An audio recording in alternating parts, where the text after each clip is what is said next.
there. Okay, thank you, Okay. Ellen. You're welcome. What would you do without Ellen? That is the truth, the absolute truth. So I just want to take a moment to give you a little report, state of the church, of membership and worship and things like that. I'm very thankful to report that as far as I am aware, we do not have any parishioners who have had COVID or suffering from it now. If that's not the case, please let me know. But so far we have been blessed with that. Unfortunately, in our wider families, people's parents have had it or their kids. My own daughter has had it and recovered. Friends have been infected, and sadly some have died. So, as you well know, this is far from being over. But I'm very thankful for all of those scientists and chemists and doctors and all who have worked to work on this vaccine that is coming out in England next week and then in the United States very soon. Lots of ways, hopefully, that we're going to be able to get protected and be safe. I've heard great things about it, and I think maybe they're saying by June or July, anybody in this country who had wanted to have had the virus might, not the virus, the vaccine, may have had a vaccination by now. So that's really good news. So just between now and then, please take care of yourselves and others. During this season, there's just it's not as bad in cash as it is in some places, but it's out there. So be careful in the things that you do. Keep praying for healthcare workers. Kathy Miller, who is a parishioner and the managing nurse over at Highlands Cashers Hospital, says some of the nurses have had it, and cases up there are going on a little bit more. They're taking precautions. So please pray for them and others all over the country, and that these vaccines are safe and effective. Are there any updates from y'all on that? Any pastoral things that we need to know about with parishioners that we may not be aware of?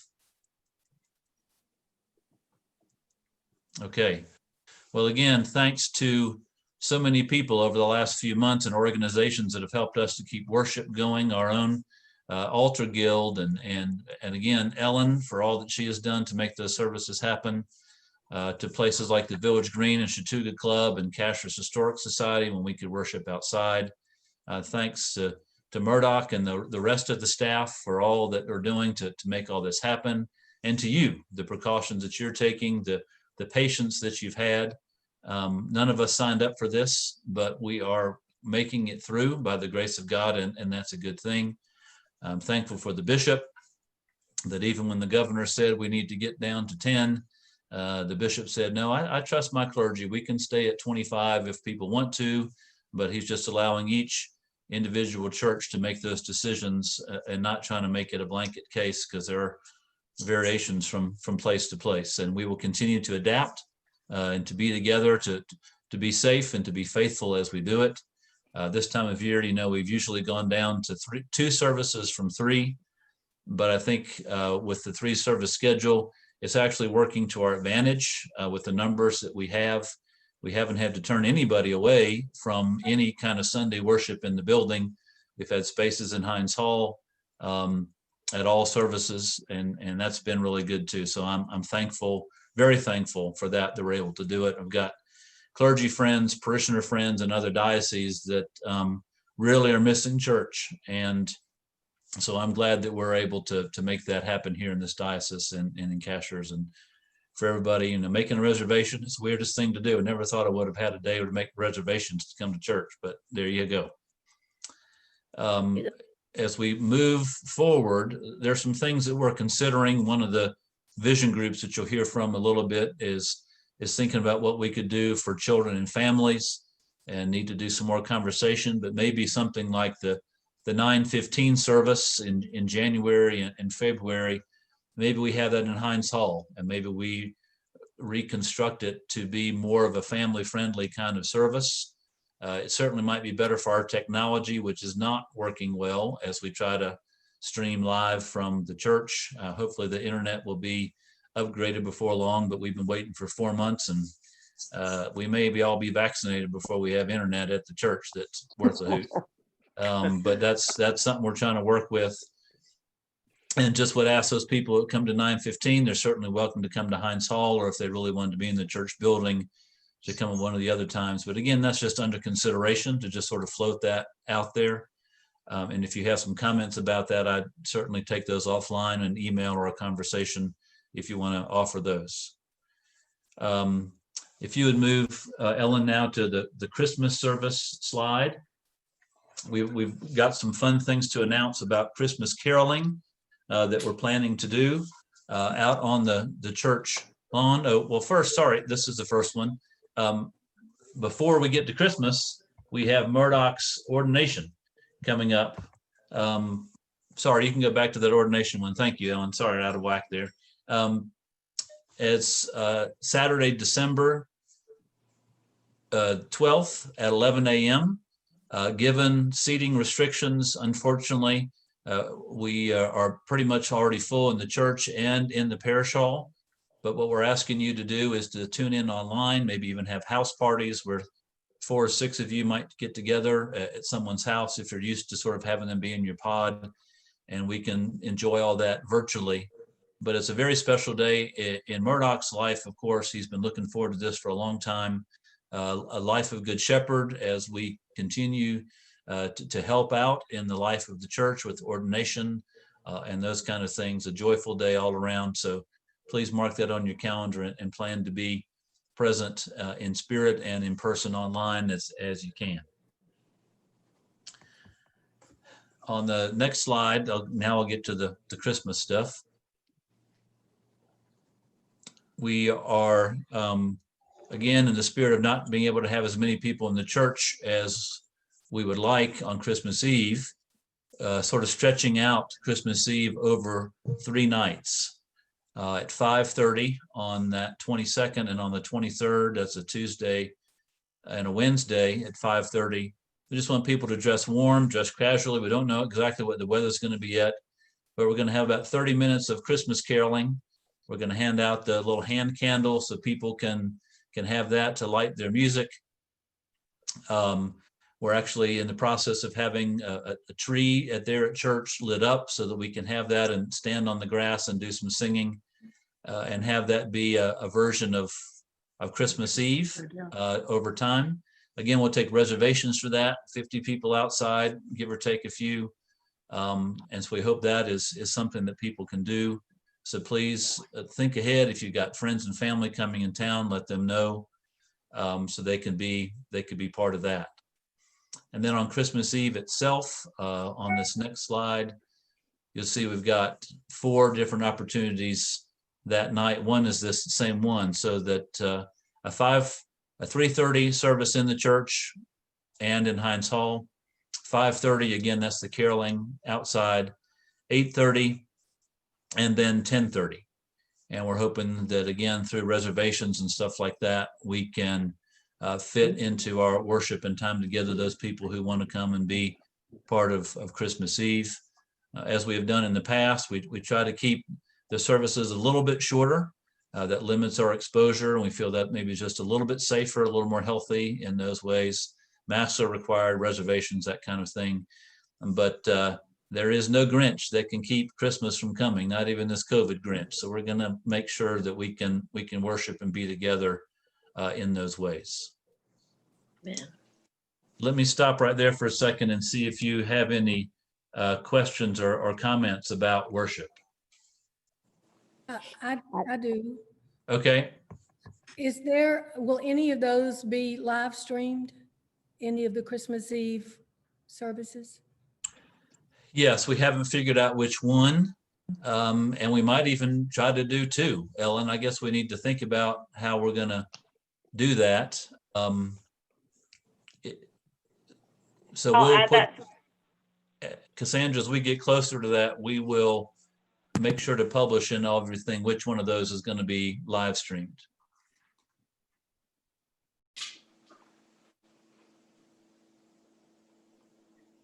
Good question. Any other questions? All right. Well, just last remind. I'm sorry. Was there? Oh yeah. What's that? The 5:30 service then will be outside, and that won't be a regular service, right? Correct. No communion, no Correct. communion, no. Correct. Just singing outside, some hot chocolate, some hot cider, some other goodies like that. Just wanting to provide that night something that's outside and a little safer in people's minds, or opportunities inside. Just trying to offer as many different opportunities as we can to fit the bill for different folks where they are. And that'll last about 45 minutes or something. Not even that long, probably 30. It depends on the temperature. I mean, it may be shorter than that. But we just want to have an opportunity to gather, and we do have to be mindful of parking and coming and going and some things like that too. So part of it, what we have to plan for is the space in between the services that allows certain cars to leave and other cars to come in. Thank you. That's a good question. All right. As you know, we've been doing a lot with mission and vision over the past 2 years, most recently with vision and vision groups that are forming. And I think on the next slide, you have a reminder of what those vision groups are. They are, the first one is enriching people's spiritual journey with Christ. The second is increasing the diversity and vibrancy of our congregation. The third is nurturing a deeper sense of belonging and engagement in our parish family and the broader community. And the last is growing our generosity and ministries in ways that transforms lives. And each of these groups has one person who's going to give a very brief update tonight. So who is speaking for enriching people's spiritual journey? I think Lawson is. All right, Lawson, you're on. All right. This group has broken into about 4 different subgroups. And for Advent, we piggybacked with the Christian education group, and we are offering classes at night at 7:15 on Wednesdays for people who work and can't come to either Rob's lectionary class or Murdoch's class on the COVID situation. So our topic is the day Christ was born, the night Christ was born. It goes through the whole day that Christ was born, and it looks at the story from Mary's viewpoint, Mary and Joseph's viewpoint. And I would like to invite you on Wednesday the 9th. We're going to look at the nativity in the Gospel of Matthew, the first 2 chapters. And on the last Wednesday, Wednesday the 16th, we're going to ask you to look at the movie, The Nativity Story. You can get it at Amazon for rental for about $3. And then we're going to discuss that movie on that last Wednesday together. So please come join us. If you've ever seen the movie, it's going to touch your heart like the Christmas story does touch our hearts. So please join us for it. Thank you, Lawson. Thank you. So the next, increasing our diversity and vibrancy. Who's speaking to that? I'm going to be speaking to that, Rob. Thank you, Jim. And I want to at least acknowledge all the people that are on this committee so far, and that's Lynn Jones, Marty White, Savannah Jones, Julia Bouvet, Ario Arenas, Janice, myself, and Patch are the current members. And we're asking other people to join us as we try to come up with new ideas. We've got probably more ideas than we have energy. And a lot of our ideas right now require a certain amount of interaction, personal interaction. So we're kind of putting them on hold for right now until we work out some of the details. But I will also say that, we're spending a lot of time talking about, and the group's met several times, about how we can increase our mission to families and ones with children, and how we can also reach out to the Hispanic community a little bit more. So we've got some great ideas. It's just a matter of timing, and we have to be patient sometimes. Thank you, Jim. And with both of those and these others, if what you're hearing from this inspires you and you're not part of one of these groups, to please reach out to Jim or to Lawson, or if you're not sure, just reach out to Ellen and she can connect you that way. Nurturing a deeper sense of belonging and engagement. Was that you, Perrin? Yeah, that's me. Hey, everybody. Our group is focusing on that portion of the vision statement that deals with nurturing a deeper sense of belonging and engagement in our parish family and in the broader community. We have 10 members now, including 3 members of the vestry, 6 members of the congregation at large, and we feel very fortunate to have Murdoch on our group as well, which we think is important because we believe that our vision, our piece of the vision statement has a pretty significant pastoral care component to it. So we're really thrilled that Murdoch's joined our group. We feel like our work focuses both inwardly within the existing congregation and outwardly within the community at large. And to sort of accomplish our vision of establishing a deeper sense of belonging and engagement for the existing congregation and the community at large, we kind of have identified 2 tools that we feel like we'll be working with most in our efforts. And one is this concept of circles of love that I think you've all heard about before, and Lawson's group, Enriching People's Spiritual Journey with Christ, I know also is focusing on those circles of love, and we intend to work with them because we have some overlap with them.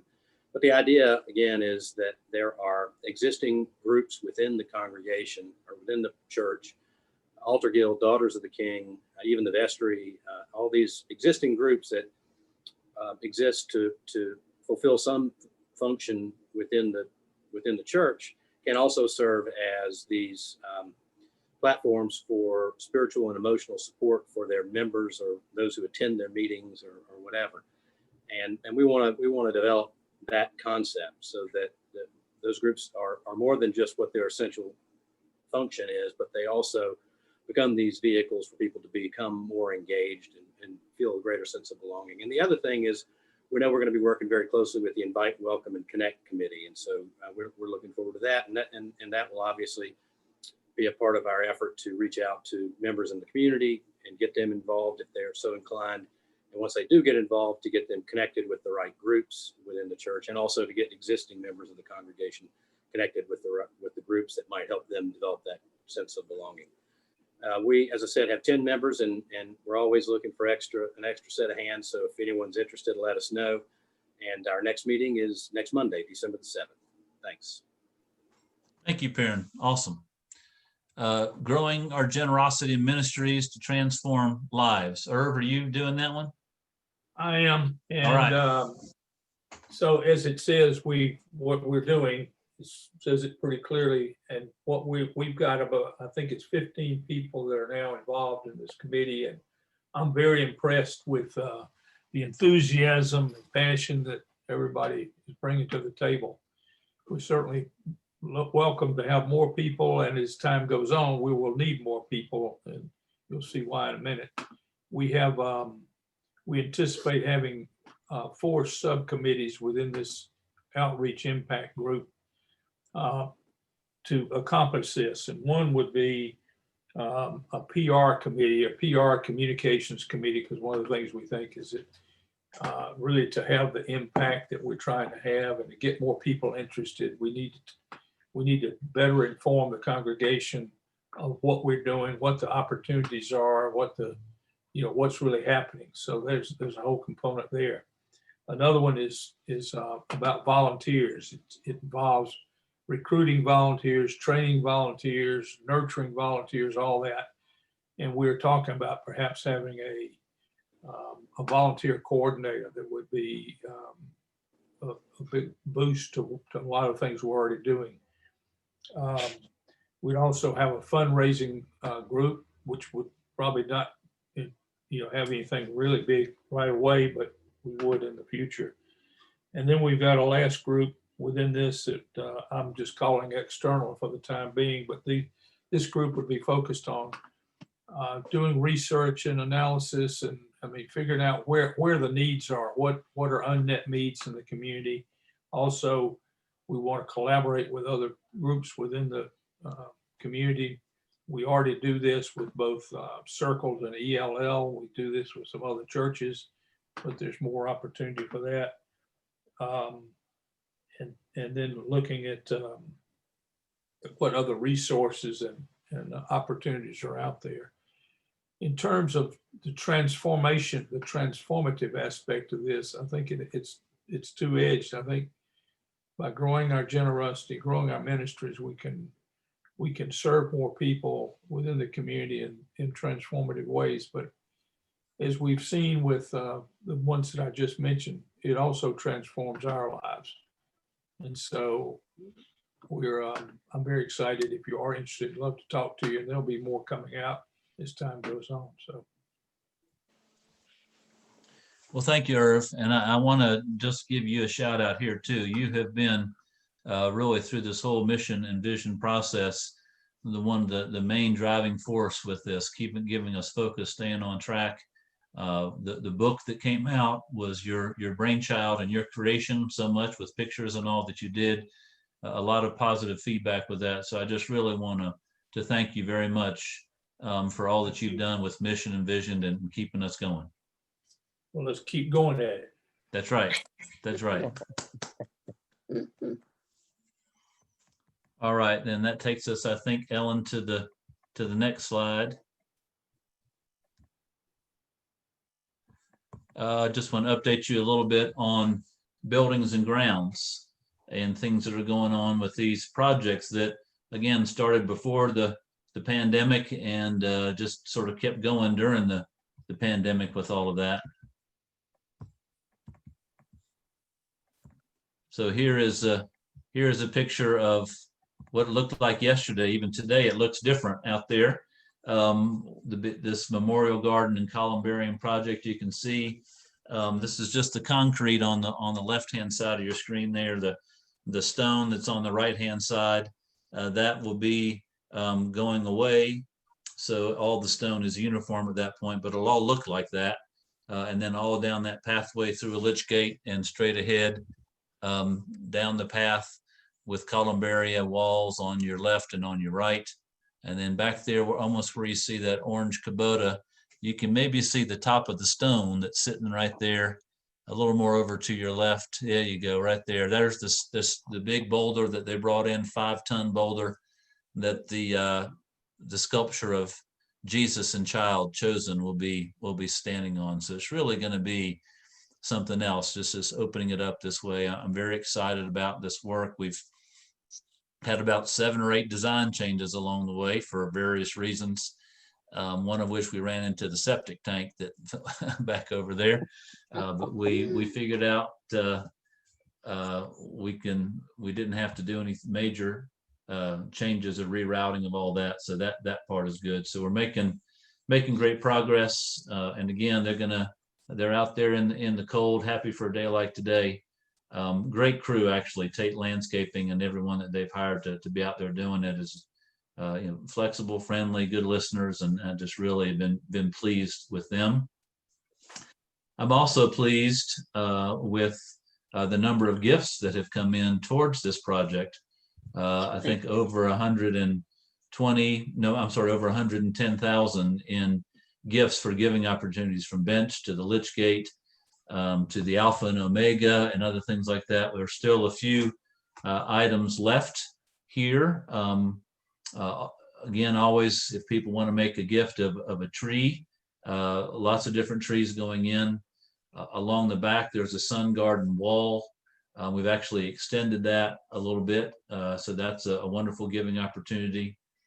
This long walkway from the reception area to the sculpture is a gift opportunity, as well as a new bench that we put in. Oh, funny, Bill just said, let's empty the septic tank before we get too much further down the road. We emptied it this week already, Bill. So we got it emptied. We got it marked. So if we need to empty it again, so we're in good shape. I think it only gets about 5 gallons of water a week max, just because it's really not not that many flushes and a little bit of chalice washing. So I'm happy for that. All I can say is great minds think alike then. That's right. That's right. I can see something else here too, but I won't. That's right. You know, that sculpture that's the thinker position. I'll take it. I'll leave it at that. And then there's going to be a new bench, a circular bench around one of the trees, and so a few more bench opportunities. So if you or others know of opportunity, want an opportunity to give, please let them know that there are still some of those available. The next slide, again, is about other reservations I think that one might make in terms of the cost for burial. If you're choose the Memorial Garden, it's $600, and that is to bury 1 or 2 people.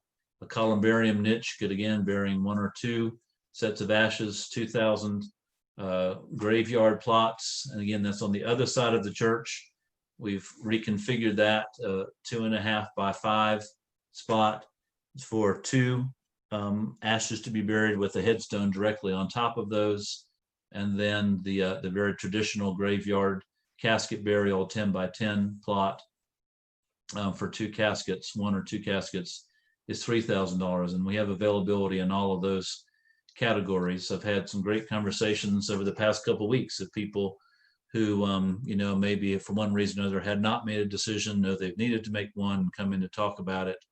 And it's great to be able to have that as an option for people. And again, this is maybe a 40 or 50-year window that we would have this, but just want to have that for the future at Good Shepherd. I'll stop there for a second and take any questions that you might have on those items.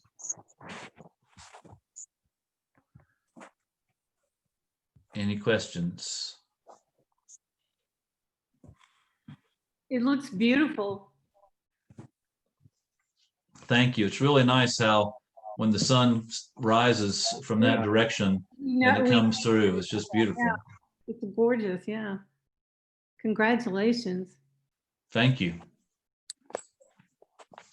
The next slide, I think, is the parking lot slide. You've seen this before. There haven't been really any changes to this. The only thing we do have now is that Jeff Madden of Madden Excavating. We have received a bid from them. The vestries voted on that, and we're awarding them that contract. They're actually the ones that paved it before. It used to be all gravel. Ginger, when did it change from gravel to pavement? Do you remember? No, I don't remember. But it was gravel a long time that we complained about the gravel tearing up our shoes. So it's in recent memory. So to do a little more, adding some spaces and all that's going to be good. Making some other improvements along the way.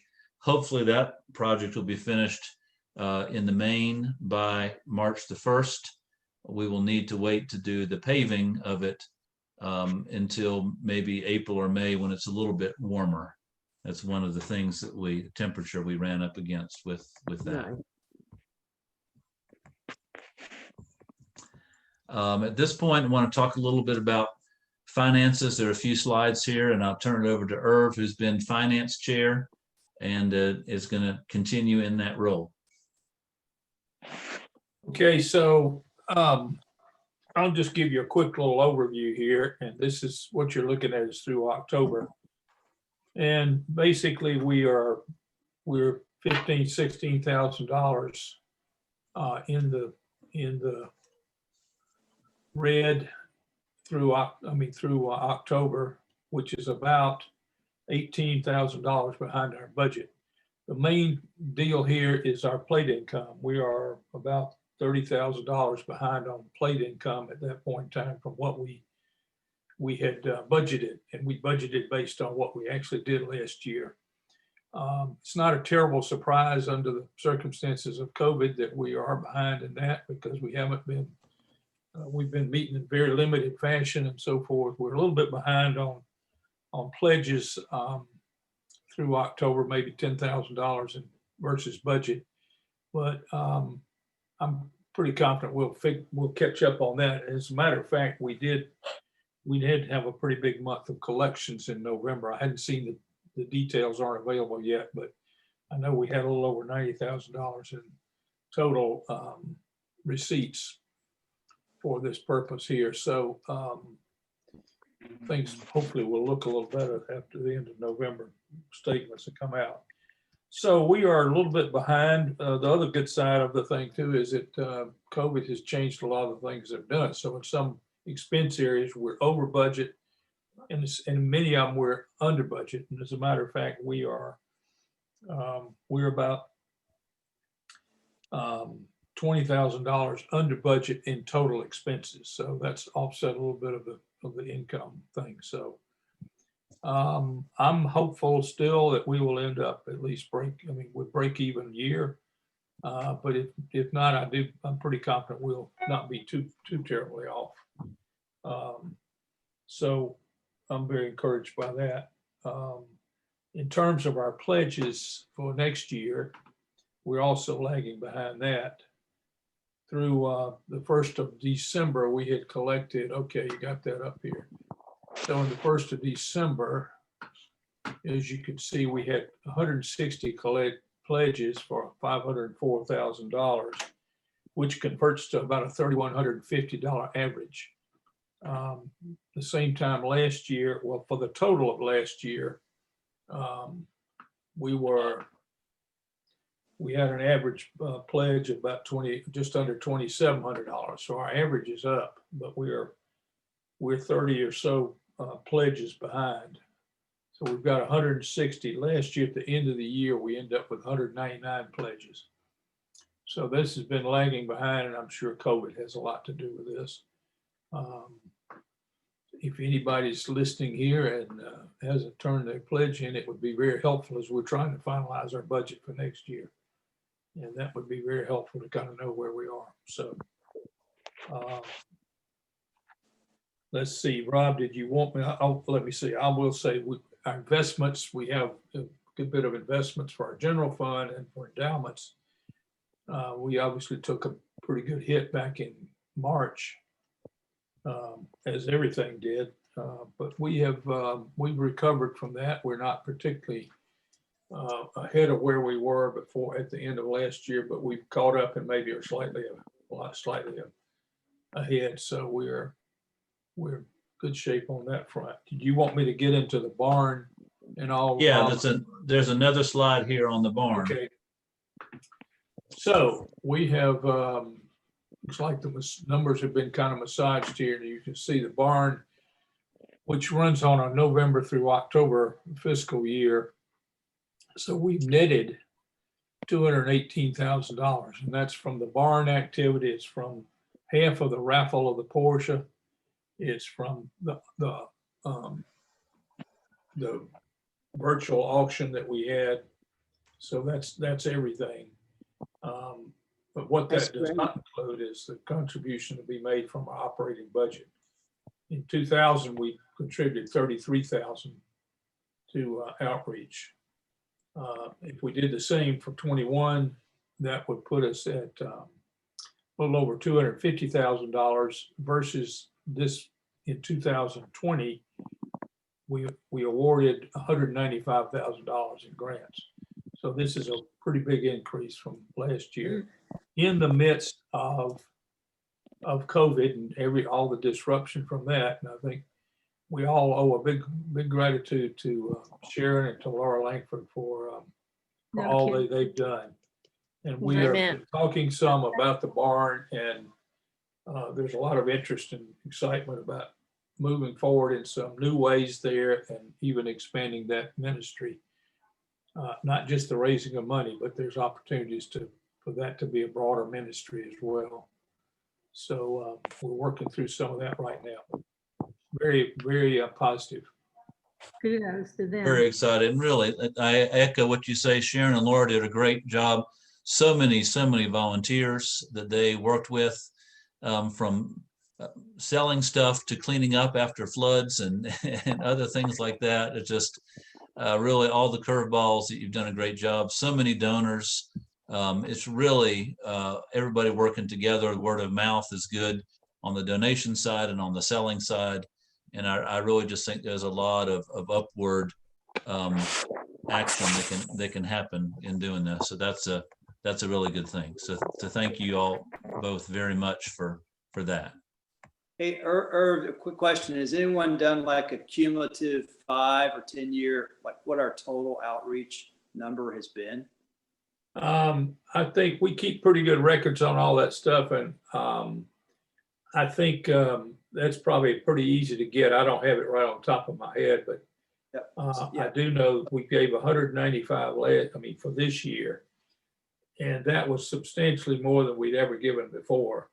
So I'll try to get that up and we'll try to publicize that. So that's a pretty good question. It's a pretty good, interesting answer to it, I think so. Good. Yeah, I think if you had 5 or 6 years together, you're somewhere around $1 million. So it really is, it's great work from so many people making that happen. To follow up a little bit on the Porsche raffle, I've been talking to places like the Community Table, which is serving food and other things like that, because half of those funds are staying with outreach and half of them are going to food insecurity issues. Really wanted to be able to deliver that around through the diocese. The Blue Ridge Service Corps has done a lot with food insecurity in Western North Carolina. But not only thinking about that, but thinking about some other places too. So hopefully a lot of that money is going to be distributed here in the next 2 or 3 weeks. And then we'll hold back some for what might be a really tough January, February, March for folks. We hear good news about what the Boys and Girls Club has done in their reserves, Fishes and Loaves here in their reserves. But there may be a lot of need out there. So again, thankful to be able to have that to dispense and disperse. Any questions on any of those things? All right, well, I think the next slide has to do with vestry. So before we say hello to new vestry, really just want to thank these folks and the work that they have done. Irv has served 4 years, the last as senior warden, and it's just been great to have him on as senior warden. Just a really go-to person, and particularly this year with so much what's going on. Lawson has worked really hard on so many things, from stewardship to Christian education to these vision groups to narrative budget. Just huge contributions.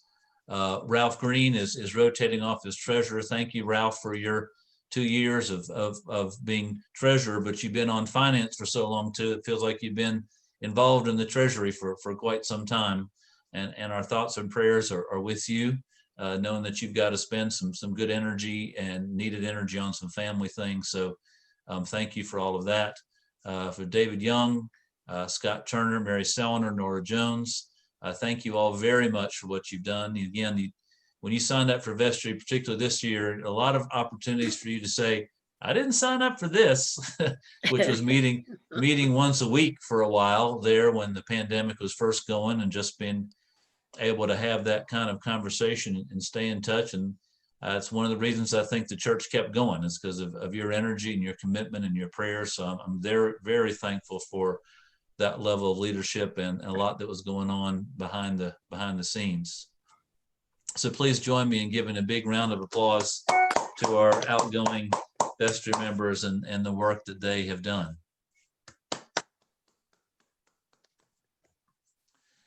And then on to the next slide. Very happy to have some incoming vestry folks, some of whose pictures and names are associated with vestry from years past. Sandra Schwartzweger has been at Good Shepherd for a long time, and she couldn't make it today unless she popped on later. She had some health things come up, had to get down to a doctor. She's going to be okay. We just need to get an appointment when she could. She'll be in a 1-year term. The other 1-year term is Patch, and this is his 3rd 1-year term. So we've inched him along all these ways. And we thank you for doing that. With all that's been going on in your life as well, it's great to have you involved. Oh, they all disappeared. Here they are again. A 2-year term, Peg Kirshner, who's fairly new to Good Shepherd, although it feels like she's been here. We're so used to seeing her singing and reading and quilting and so much else. So really happy to have you involved. She's done a lot with other churches in different ways, and look forward to your being involved in leadership that way. And as 4-year terms, Laura Langford, Mark Quick, Doreen already mentioned, and Lynn Jones, again, also not new to Cashers, but new to Good Shepherd. So it's always nice to have a mixture of people who've been at Good Shepherd for a long time and bring that wisdom and knowledge. Those who have been here a shorter amount of time, who bring maybe some new vision and some understanding of outside churches.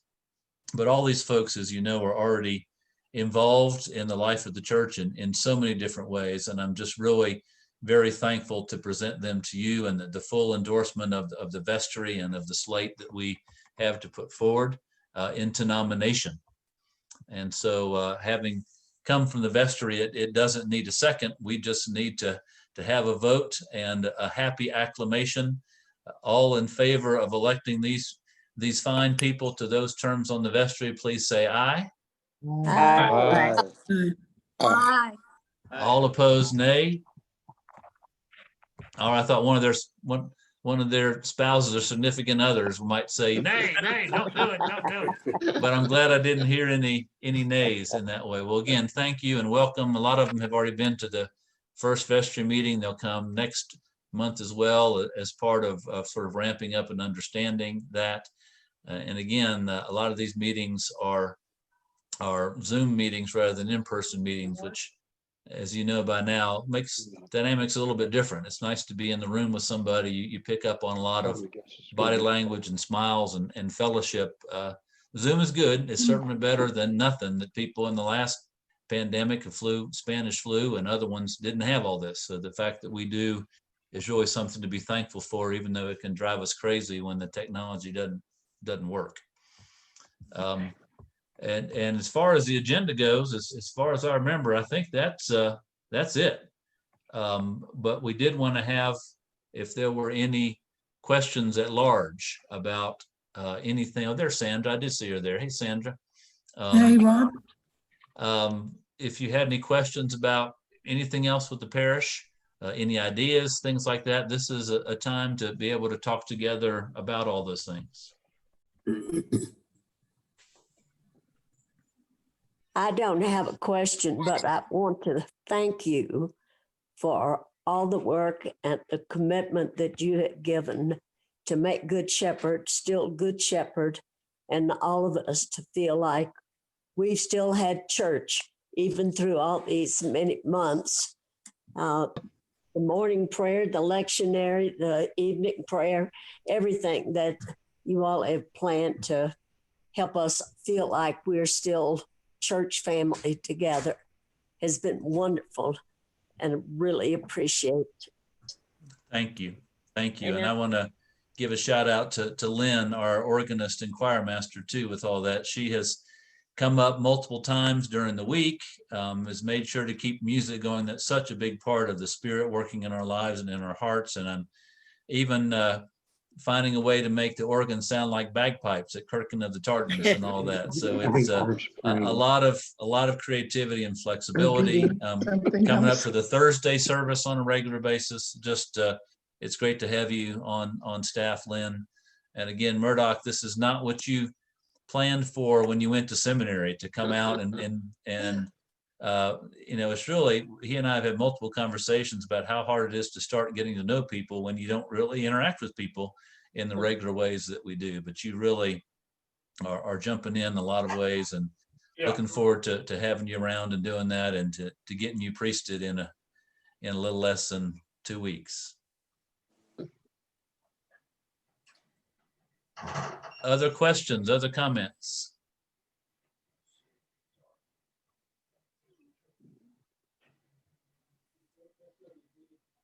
Do you see my chat, Rob? Oh, I didn't see your chat, Ellen. The question was asked how much we had given in the last 5 years from outreach. Since 2015, the total is $947,006. Wow. Wow. That's Wow. great. Yeah, Wonderful. that's fabulous. That's just fabulous. Can you hear us? Sure. Rob, can you hear us? Yes, Becky, I can hear you. I just want to tell you the Thanksgiving thing that you did on your porch. I guess that was your, Well, it was the pavilion up at our neighborhood pavilion that looks down over Cashers that way. Yeah, yeah. okay. Well, anyway, it was very meaningful and we sat here together on the couch and watched it and it was, we really, really appreciated it. Thank you. You're very welcome. I just want to be able to reach out in all the ways that we can. So I'm glad that that was of encouragement and nourishing to you. It was great. Yeah, Yeah. it was good. Good. All those of us who weren't there, what was it? It went out on the email Thanksgiving Day. It was just a series of prayers from the prayer book that I did looking out over Cashers as a way of just saying thanks for so many things that we're thankful for, particularly in this community and for y'all and for family and those kind of things. I think it's up on the website if you can go peek at it there. Yeah. Well, again, I want to thank you all for all that you were doing.